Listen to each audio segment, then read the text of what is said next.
Hey everybody, guess what? The Garage Shop podcast is back, and man, we have a lot to share with you people. Record runs, red hats, El Mirage, Bonneville. It's all coming up next. I'm your host, Tim Packman. Stay tuned.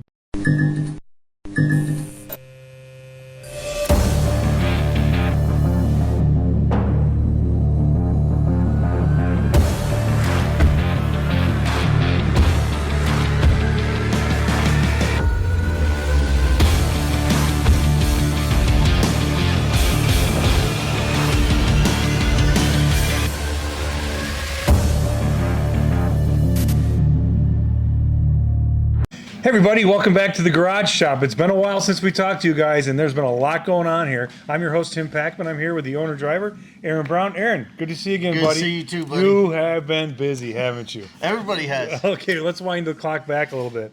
El Mirage, Bonneville, Records, we got all kinds of great stuff to talk about. Let's go back to 2023 when we wheeled a perfectly beautiful 1963 Corvette in here. And in my mind, that's it. And in my mind, you guys destroyed it. But really what happened was... Well, Wayne had come to us. Wayne Yurton, the driver, owner, owns C2 Restorations out in California near San Diego. He came to us and wanted to go 200 miles an hour at Bonneville in a C2 Corvette. And they had a class that was Grand Touring. Mm-hmm. It was very production-based, very limited, no body modifications. You know, engine had to be basically what came in it, you know, souped up a little bit. So we built that, and we felt pretty confident we'd go, you know, it would go 200, and we got that. A lot of that stuff is on our Instagram page. You know how we built that car through engineering and production. Real quick, so you folks know, if you ever park a car outside here and you leave it, these guys will have things stripped in 2 days. I saw it happen, right down to the bare interior, everything, engine, interior. I saw it happen. It was sad, but I'm just saying. 65 Corvette went in boxes. I was like, what are you doing with Corvette? Nothing left. And so then you did all that, and you got it all ready to go, and then it was time to race it. Yep, we got it all ready to go, and it's time to race it. And so we went to Bonneville for the first event in 23 with them, as promised, and it rained. Heavily. Yeah, enough to... Yeah, be done. Yeah. I mean, they did a really good job of having a race. We just chose not to race because it just it wasn't going to do anything for us. And Wayne, that was Wayne's first time driving, too. Right. So you didn't want to start that out with him, because then it gets in his thinking, and yeah. So then, in the meantime, we had been running the car at El Mirage. And I think after his license and rookie passes, I think he went 170 and some change. It's not bad. And pretty much a bone stock 65 Corvette. I mean, that's pretty sporty. So, you know, we did that and got through the year. We got the 281, got our license passes done. For people who knew the Safety Clean Roadster. Right, exactly. And so we got that car all licensed up. We got Vance licensed up in his Roadster, the 88, the Labware Roadster. And, you know, over the winter, we were like, you know, I felt at the end of that year, I spent that year learning El Mirage. I think we did 4 or so events there and really wanted to learn how to drive it and kind of be part of the culture. And I stayed out there and, you know, really became kind of part of, you know, the community with Jay and George Calloway and Ed Finn and all them guys. And how did that help you? It kind of put me in a mentality that they're in, that they're not afraid to race down that you know, mile and a third dirt course at 200 mile an hour. You just got to do it, you know. And we were working on the cars, and we brought the cars home over the winter and worked on them. And so we went to Arkansas. The first races in Arkansas, the Arkansas concrete mile. Yeah, just tested the cars, had a good time, and still wasn't real happy. I knew we were going to be in trouble when we got to Bonneville. We just didn't, the speed didn't correlate to me, but we were still learning. No reason to hit the panic button yet. So we go to El Mirage, first race, first pass, off the trailer. The record was 195, and we ran 196 and some change, set the record. And this was in the... El Mirage in the 281 Roadster. Okay, yeah. And Wayne's car ran 198 because we did a bunch of modifications to that car. Went to the wind tunnel. This was in Arkansas. No, this was El Mirage. El Mirage, sorry. Sorry. Tough to keep up. Sorry, folks. But We're past We'll Arkansas. get to, okay, we're done with Arkansas. It was that quick. Keep going. Sorry. So we're so the first race at El Mirage, Wayne ran in 1.33 miles on the dirt, 198 miles an hour in that Corvette. Wow. Now we had put the wing on the back and a splitter, and we put a belly pan on it. We built it more for the modified GT class versus the GT, but we still had the stock GT engine, and the car went 198. What was he like when he came back after that run? He was actually pretty frustrated because it was a 200 mile an hour minimum for the record. But seriously, you went from what? What was he going? 178? 170. 170 to 198. Yes. That's big. And that car could really be like a bracket racing. Right. It would be $1 million car to go bracket race. And he ran 198, 198, 198, 198. So we worked on the car some more. We took it to the wind tunnel, worked on the car some more because we knew we had work to do. When you go to the wind tunnel, because you hear people talk about all the time to follow racing, what is it you're looking for in there? What are you looking to pick up? Mostly lift over drag. Okay. You don't want to give up too much downforce, but you want like the most downforce for the least drag penalty. And then you want balance front to rear, and then you look at your side force and how much yaw this thing's going to take before it completely slides off the face of the earth. Good idea. Yes. So we did a really good aero map of that car over the winter, and Derek Jones and Mike Goodman and Bobby Yost really worked hard developing that car. So we go to Bonneville, and he just wanted to go 200 miles an hour. So he had some rookie runs to do there, and I think he had to do his like 200 mile an hour pass. Yeah. I mean, they told me run close to 200. I ran 207. I mean, it was just close on the other side. But Wayne goes 211. That was a little outside. Wow. He didn't realize it at the 3. You didn't realize how at 3 miles he was going 211. Oh my God, that's hauling. You know what? Don't Yeah. So I took Speed Week and we ran time only because I didn't want the pressure of setting records. I just wanted to drive my car because we never drove these cars at Bonneville. And I knew from the Arkansas, I knew from El Mirage, I knew from driving the car enough that we really weren't going to be, we were not where we wanted to be. We just weren't there. But we were working on stuff to get us there. And so Wayne gets back in the Corvette and goes out, and I think 221. Sets the record but the poor guy, they had a 235 mile an hour minimum to get his red hat. Which you're wearing. Which one of these red hats. Right. So the poor guy sets a record at Bonneville, does not get a red hat because there was the minimum for the class. Which was? 235. But they still give him a record, but not the hat minimum, was 235. So you folks know the red hat that he's wearing. It's kind of like let's say a Daytona 500 trophy or something along that nature, a Stanley Cup for speed racers. So when you get the red hat, you're like in a very exclusive club. And the thing is, they spend all this money just for a hat. They're really expensive hats. Real expensive I'm surprised hats. you're wearing it. I got a new one. Just let people know like what the significance. I heard. Yeah, we'll get to that. Bragger. But it just lets people know what the significance of the red hat is. So go ahead. I'm sorry. So Wayne goes out, and I think he set that. He backed it up with 228. I think it's a 2-run average. Mm-hmm. You got to make 2 runs. They average the 2 runs, and he set the record around 223, I believe. He was everybody's happy. I mean, the Roadsters. I mean, they were both flat out the same at 212. It didn't bother me because I was working on my comfort zone. Mm-hmm. To get it down the track. At the 3 mile when you're at top speed. Those Roadsters at top speed for 2 miles wide open, it's like driving a boat with a prop in the water, and that's it. Okay. It is. Sure. All right. We've seen video of prior cars. Incidents. Yeah. Incidents. Yeah. There's the 4. Oh, that's not it. There goes the sign. The camera shows there goes. There goes. So we did that. But you know what it feels like when it happens. Yeah. So we didn't have any incidents or anything like that, and so at the end of that event, I kind of had a plan, but I really didn't let anybody know what my plan was because I didn't want to have a lot of discussion. It was going to be heated the you know how I do it. Right, yeah. This is what we're doing. Right, yeah. This is what we're doing. We can discuss it, but this is what we're doing. This is what we're doing. This is the discussion. I will hear you. I just won't listen. Yeah, okay. Got so it. I had formulated this plan on my way, out to Bonneville, and so anyway, got everybody together, and I said, hey. I think we could. I know we can do better. Let's bring the 2 Roadsters home. Nick Ramey built us some really cool one-off carburetors, like the whole thing, one-off billet carburetors. And we wanted to do some wind tunnel work because we had, an issue in June when we ran 199 at El Mirage at June. We had a few little technical issues that we worked through, and everybody was happy, and put an end to that real quick. And so we brought them home, and we wanted to redo the aero maps due to the other issues and add some weight and just kind of. So a lot of engineering went into this? Yes. A lot of engineering. In 2 weeks. So the hauler, we left there Friday afternoon.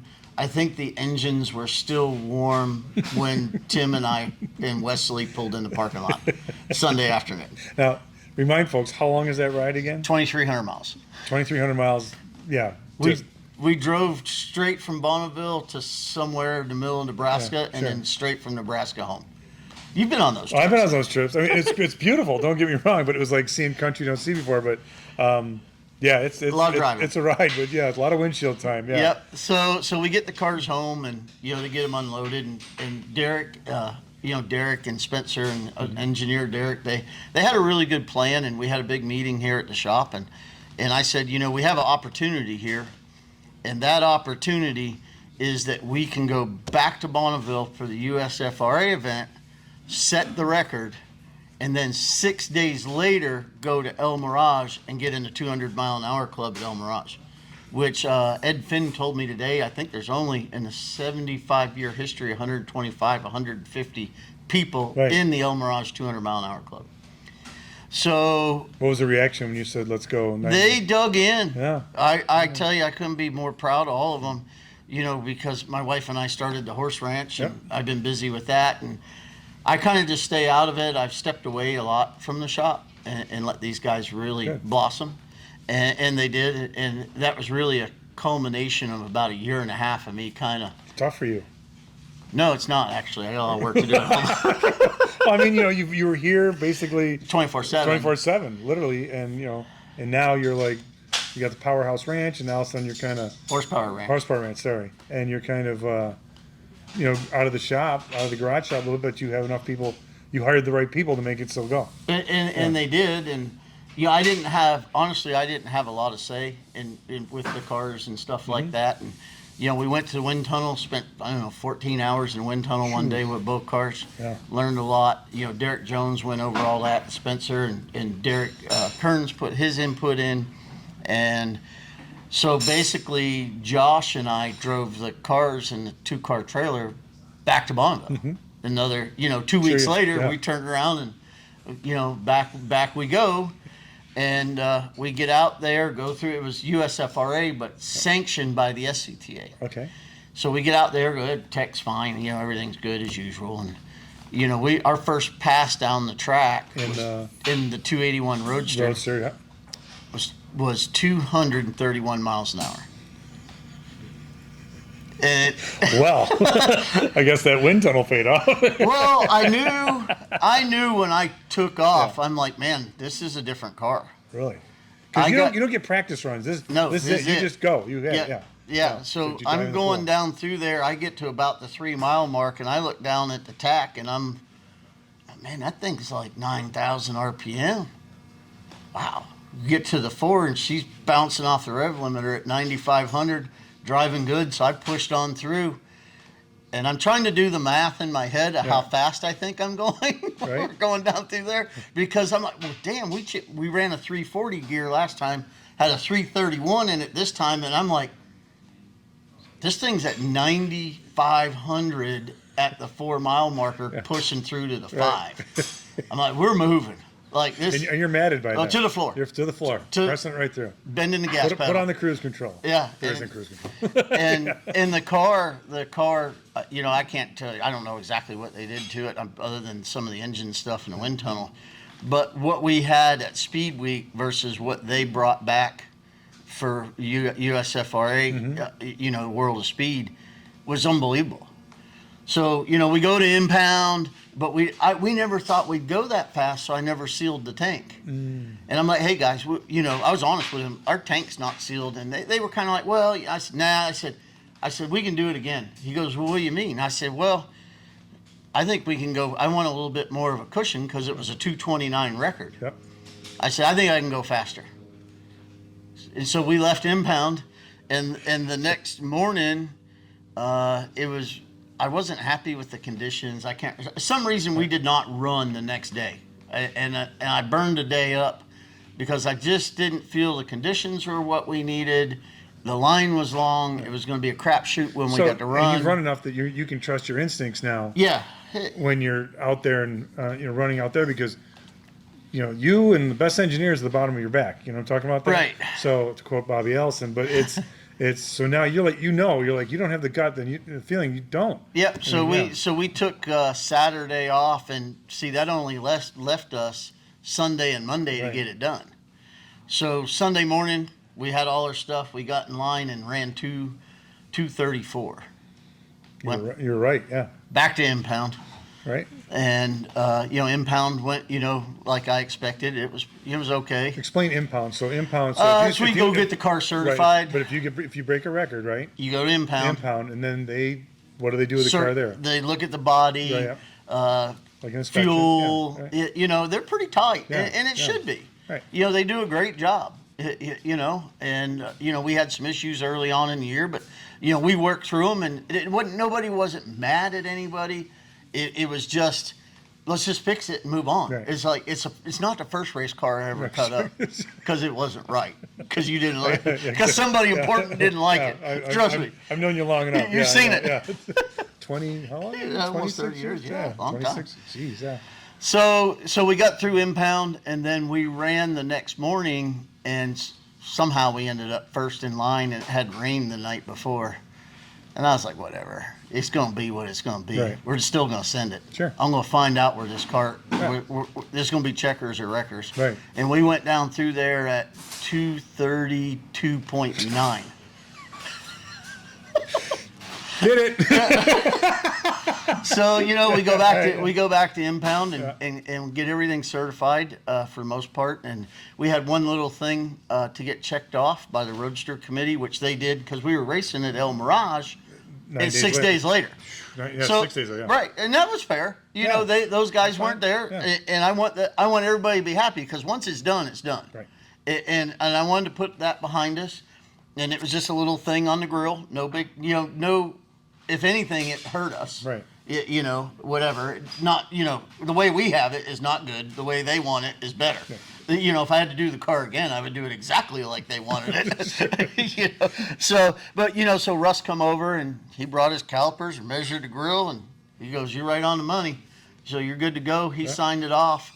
So he signed that off on Sunday morning. Okay. So we were like, I had to take that paper over to the impound trailer and get my record certified for Bonneville. Well, I didn't have a chance to because we were racing. Oh, okay. So we didn't legitimately have the record yet. Because you didn't turn in the... I had to go turn the paper. Kind of like a golfer turning in a scorecard? Right. Okay. So we go run. We're third in points at El Mirage. So we went, we're like the third car to go down the racetrack at the start of the meet. So we unload. We go 207 off the trailer on a 196 record, our 196 record, get in the 200 mile an hour club at El Mirage 6 days after doing it at Bonneville. Yeah. So I go to the impound trailer and hand in both sets of papers and get 2 hats within an hour. So that was kind of cool. George Calloway's been around for, he's 93. I think he's been to every event there. And he said, I don't think that's ever happened. Really? Yeah, which is kind of cool. That's cool. Good job, man. Yeah, so that was good. we got both hats within an hour. Nice. That's awesome. So how did that feel? I mean, the hat, I get it, but the accomplishment personally, because you've been you've done all the runs, and as for the garage shop as a team. I'm more proud of the garage shop as a team, and the depth of this team really shows. I really had nothing to do much with what they did to that car in between the two Bonnevilles to pick up 22 mile an hour. Right. Derek and I talked on the phone and stuff, but I wasn't here hovering over the cars, or the Corvette. Right. And so that really shows the depth and the dedication and the drive and determination of the people in this facility. Yeah. All of them. It's good. I mean, they never gave up. I mean, we in 23, we ran like a bag of bolts. But I was learning, and I tried to explain that to him. Well, you're 70% throttle. I said, well, that's all the throttle I feel I can give it.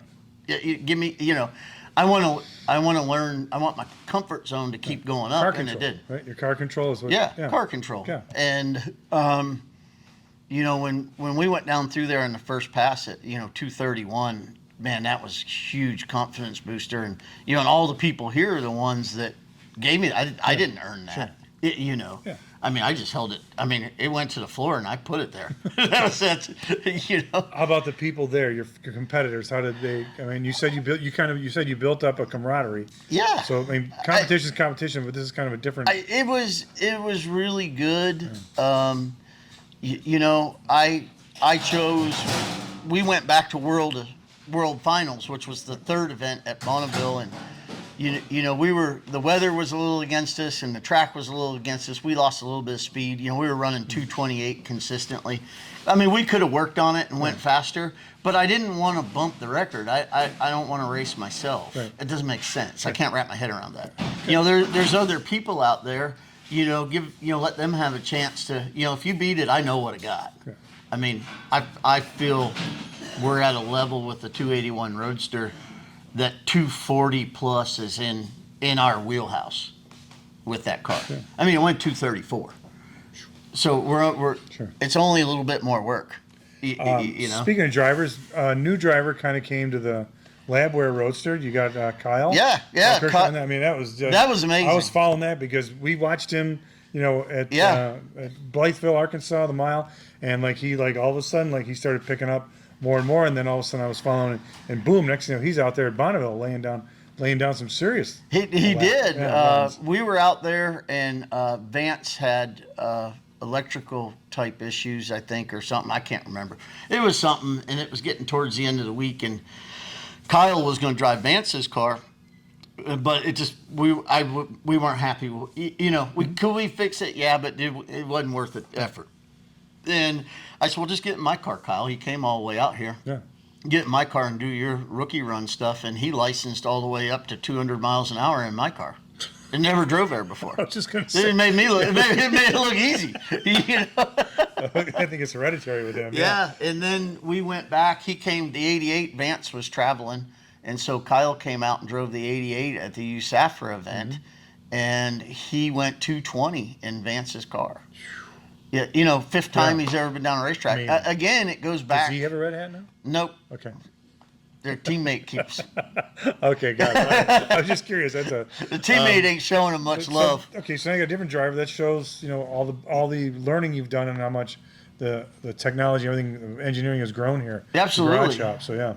When you could take a rookie driver in the fifth pass down the track in a street roadster and go 220, and that's and he's working on his comfort zone, but he was super comfortable. Did an amazing job throughout the the entire weekend. I mean, it shows the depth of the teamwork here, but amongst all three teams, the Corvette and the two Roadsters. Okay, so what's next? We got the American Iron, proposed American Iron car. Okay. It's basically a gas roadster. This car, right now, we have a bunch of different engine packages for it. Right now, it has Holman Moody number 261 427 T-bolt NASCAR engine. Seriously? That's what that is right there. What year was that? 1967. 1966.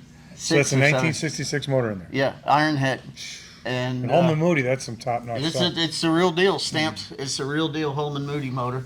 So we're going to go play with that, and we have a 427 Camry, that Ford Hemi. Yep. We have one of those that we can put in there. We're building a really nice 427 T-bolt. Jeff Brown down in South Carolina is taking care of that for us.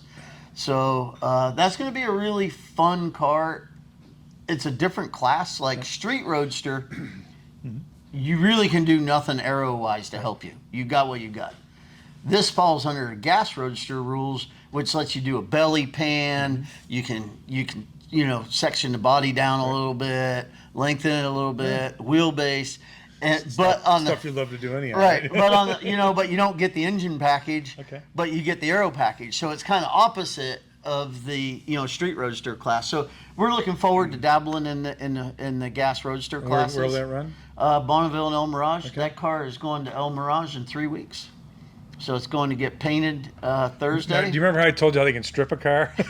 They can also build a car. So if you're going, there's no way they're going to do that. No, they'll get it done. Yeah, so that's going to be a really neat project. Vance is going to drive that longer Good. wheelbase. Good. You'll enjoy it. Well, the key thing is no electronics. That's right. You got to have a point distributor. That's right. This is old school. Old school cool. What about the Roadsters? What are they up to next? And the Corvette. Well, I mean, this year we had some really great partners come on. Snap-on Tools came on board with us, and Brian Austin and his whole crew has really, gone above and beyond for us. And we built a new pit box for the haulers, Okay. all Snap-on outfitted. It's been a great relationship, great partnership with Snap-on. And then Steal It, Mr. Fagan from Steal It. Good stuff. Yep, he's I think this is his 4th year with us this year, and Safety Clean, Of course. 10 years, Drew. 10 Uncle Drew. years. Yeah. Roush Yates Engines and, yeah. and Nick Ramey. I mean, we couldn't do it without that Ford horsepower. Yeah. Just couldn't do it. And the technology in those engines is second to none. Penske Racing Shocks and Goodyear tires. Our friends at Cat's Coffee. And, one of my all-time favorites, the Horsepower Ranch in Cleveland, North Carolina. That, Owned by? Owned by Martine and Aaron. And Aaron. That's in that order, right? Yeah. She's, I got to get that right. we bought that place. It was basically a barn and one little tiny pasture. You saw it. Yeah. And now it's an actual big Yeah, you added on and everything. Yeah, we built new Beautiful. barns, and it's a functioning equestrian facility. So, I'm kind of enjoying that, and it's kind of put me in a different mindset for the racing. And I think it's made me better on the racing side to have something else in my life. So you went from all that horsepower to one, and you're like, and you slowed down too. And those ones will hurt you a lot more than 900. So what's next for the Roadsters? When they running again? We're And the leaving. Corvette. So everything's going. Yeah, everything's going to Okay, El got it. Mirage this Right. weekend. The 281 Roadster is in 3rd in points. I believe the Corvette is 5th in Wow. points, and the 88 is 8th or 9th. That's in great. points. And then Wayne Jessel, my Our mentor. good buddy, yeah. And love that man to death. He's done so much for us. He's leading the points. He's leading the points. So He's we what, got 28, 29 years old? yeah, How old's Wayne? 76. 76 years old. 76 years old. Out there doing it. Yeah. Jeez, good God. So God we bless him. we got that going. Chris Rasky's driving the truck for him, Speed Okay. Demon driver. So I'm really happy that 5 North Carolina boys are up in the top 10 in points out there. Yeah, good. I think it's really cool. And what's really neat is next year they reserve the number 1 through 10 for the top 10 points finishers, so we can run whatever number. Good. We finished in the top 10 both That's at awesome. Bonneville. So we're talking about the schedules right now, and we'll kind of release that later. What I want to do and what everybody else wants to do. Yes, there's other people involved who have wives outside of here. Well, as you found out. I want to race less. Okay, They all wanna right. race more. Okay, I got it. So I think we'll end up probably doing most of the season. I might open my seat up at El Mirage for somebody that'd be interested in leasing the car at El Mirage, and then I think we'll run the 3 Bonneville events and the last 2 El Mirage events. We might run the whole season. It all depends on how things go over the winter. With all our partners, what they want to do, and we just kind of go from there. We just kind of figure it out. Sounds like you have your hands full already. Well, It's good. I mean, successfully too. That's the best part. yeah, it's good to it's awesome to show up at the track and have a lot of faith in your Yeah. equipment and not have things to worry Excuse me, about. Max. Hey, Max. Go Bills. See you later. Chiefs, there we go. That never stops. That never stops. All right, so that's pretty much where you all caught up, everybody? We're good? Well, we got one more story to tell about Wayne. Okay, got it. So Wayne went to El Mirage. We got that car tuned in September. Right. The September event. He went 204 and got in the El Mirage 200 mile an hour. Okay. 204 mile an hour, I think he went in that car. So anyway, Wayne decides he wants to go back to Bonneville for the last event Sure. for World Finals. So we get up there. Wayne got his red hat.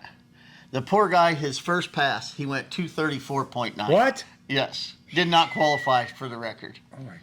Second pass, I think he went 235.5 or something. Yeah. And then 236. So he ended up getting his red Okay. hat, got in the 200-mile-an-hour club, and Good for him. that Corvette went 236 miles an hour out the back door. Right.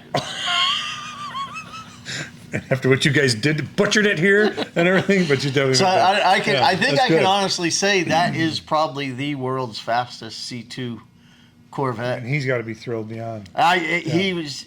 I think we over exceeded the Sure. goals because they were lofty for all the cars, but the wind tunnel data and stuff. But Derek Jones and Mike Goodman and Bobby Yost and them guys. I mean, they worked day and night on that car and really came up. Engineering drove a plan, and I still don't know how they did it. I read the race reports, Sure. and I still can't figure it out. That's good though. But they did it, and I'm really proud of them, Good. and super happy for Wayne. And the '88 car's knocking on victory lane there. Right. He's next, and we're gonna get those guys there. We got a couple engine packages we're working on next year for a D-class engine for that car. Right. Probably gonna leave mine as a C Street Roadster, and we'll go see if we can put some more records in the book next year. See, somebody beats it, I'm going back for I know you are. I know you are. No, you're not taking I'm my just record. kinda waiting, You can't have my hat. I know that, but you want the record. That's good then. Yeah. I think it's great what you guys have done. I mean, starting from 2022 when we just first started doing this and everything to what you're doing now, be top 10 in points, top 5 in points, setting records like right off the trailer. I mean, that's awesome. And the thing is, a lot of people don't understand about the Southern California Timing Association.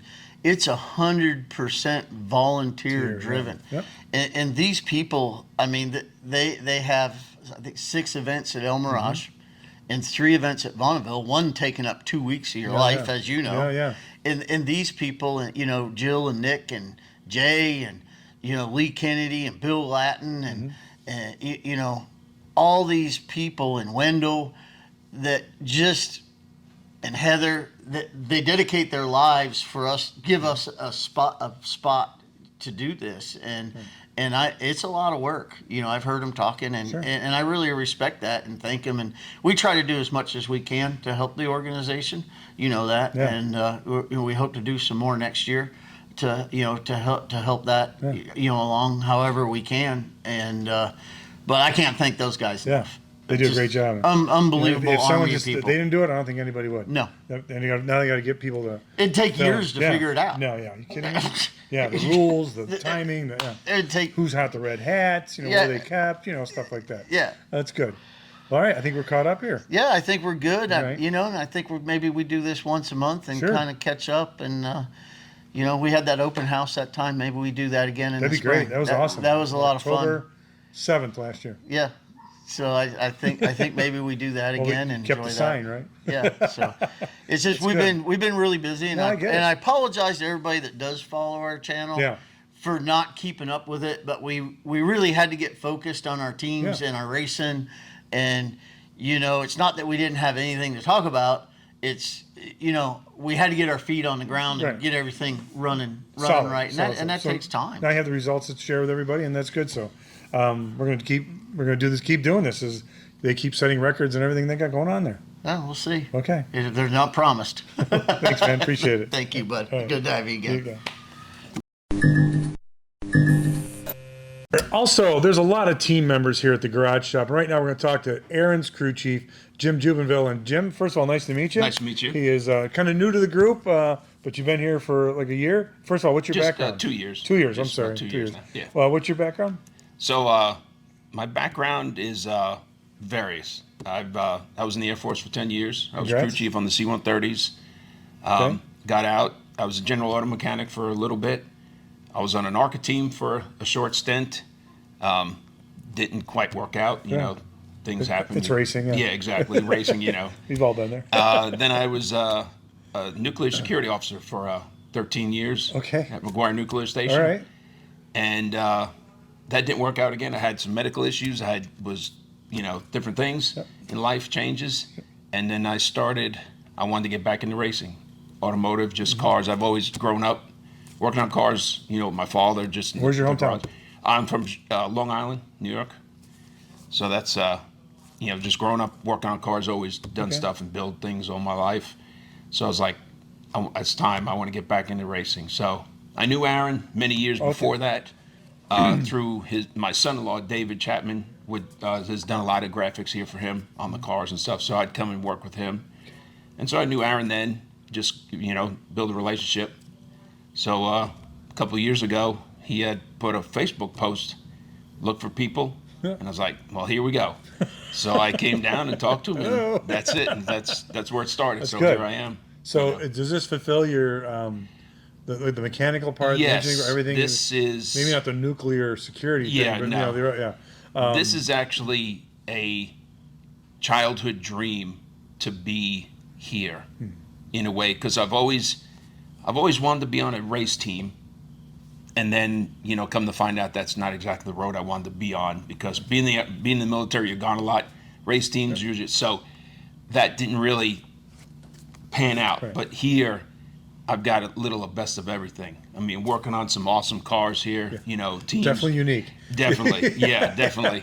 Going to the races, and of course, being at Bonneville. What was it like your first time at Bonneville? It was surreal. Yeah. It really was. It was kind of the first time Aaron went down the track. I choked up. Sure. I really did, Yeah. because it was like, I'm here and I'm part of this. Right.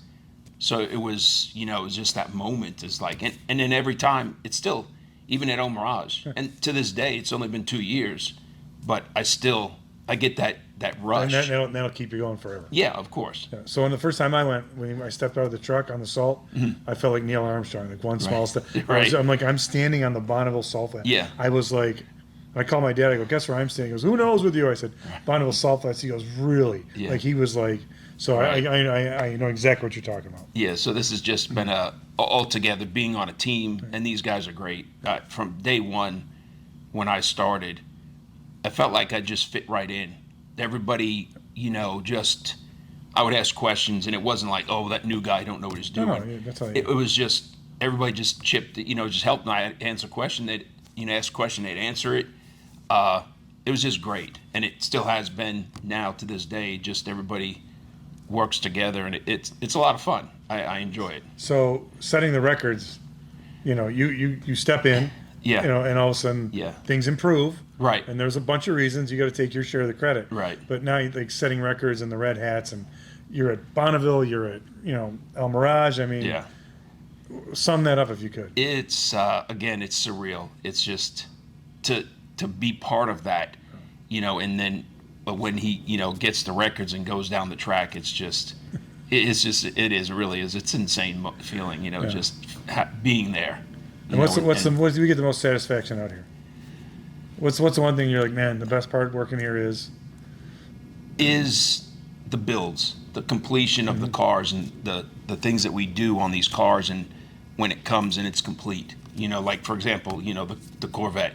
Yeah. Coming in as a beautiful car, driving car, I know. tear it down. I'm a big Corvette person. That's Right. That's why So- it pained me to watch that. That's Exactly. how when you heard me talking here. I was like, I'm sure all the yeah, purists oh, probably, God, rolled over in their graves on gee, that yeah, one. Yeah.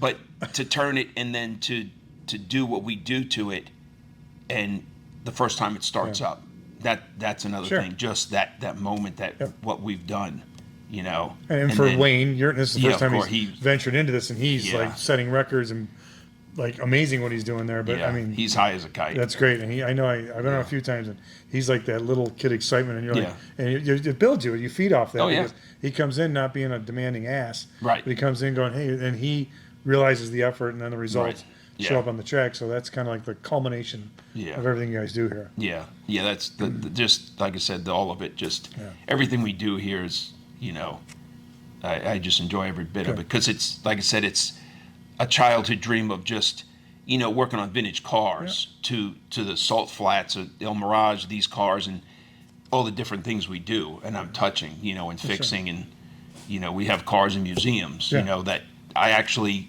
I made that car, put Yeah. it together, and it's there, that type of thing. It's just, it's It's a dream. It's cool. So the streamliner runs when you're out there at Bonneville, and they're like you do 230 whatever. Wow, and then the streamliner goes 471. You're like, Yes. and you're like, Exactly. What was that? Yeah, Right. Amazing. Oh, yeah. Hearing them and seeing them and everything. That's just you're just in amazement that what those things can do. All right, so it's just you and he. Don't worry about those people. Right. What's it like having Aaron as your driver? I love it. I do. No, I'm just I think. No, I think. That's good. I appreciate Aaron's the way he. It's not an expectation, but he just tells you what, like this is what needs to be done, and that's it. Right. It's not like he's not going to hover over you and watch it because he already he knows- understands. he knows that you know what you're doing, and so he's not expecting to watch over you, and and I appreciate that. That's what I do. It's okay. This Jim, you're doing this, okay, and that's it, and I do it. And try to do the best I can. And sometimes, I'll ask questions if he's, Do it. Aaron to say something. Yeah. I'll go to Derek and say, hey, can you help me with this and that? And Derek chimes in, helps out, and then. And Derek's the other crew chief. Yes, Yeah. Derek. Yeah, he's our shop manager, Shop of the crew manager, chief. yeah, right.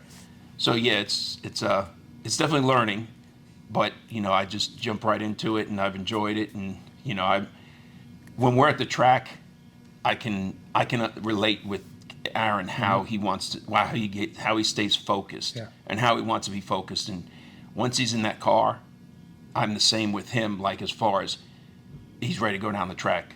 I try to keep distractions from him. Yep. From That's people it. just coming up to the car when you're in it. yeah, people coming up and bumping fist bumping and stuff. That's great, but I try to keep distractions like, hey, and jump in, because I know where his focus is for the track, and that's where I want to be for him. Did you see the transformation? I'm like, oh, they go, this and that. And then as he gets closer, he gets quieter.